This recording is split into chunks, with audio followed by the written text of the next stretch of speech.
I've spent the past 10 years in prison for manslaughter. I was released literally 3 days ago. I'm just discovering all this Instagrammy, TikToky stuff, so I thought I'd make a video and get it all off my chest.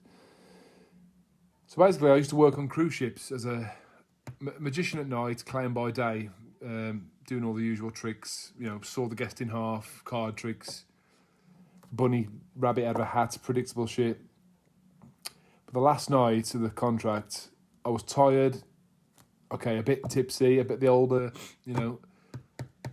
and the guest who volunteered, she was massive, absolutely massive. I mean, she had to be wedged into this box. And we were doing the guillotine trick that night, it comes down, big tall thing, like 12 foot tall. And there's 2 compartments, one with a watermelon in, and one which the volunteer lay in. The watermelon was for the realistic sound effect and the gushing of the red juice. It looked a bit like, claret.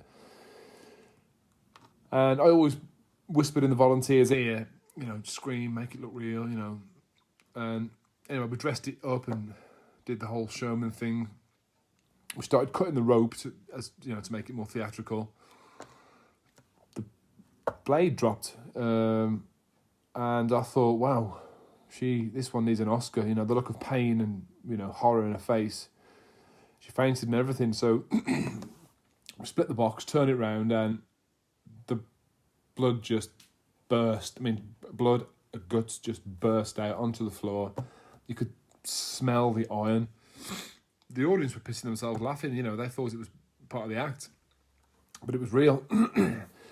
The internal safety mechanism between the 2 boxes that split it failed because of how gargantuan she was. But we didn't know. The medics came. Obviously, the ship had to moor. We were both arrested, and I was sent to a Mexican jail for 10 years, and I did every day of those 10 years. Not a pleasant place. Unless you know magic. I entertained those guys for hours and hours every day. It was all right, actually.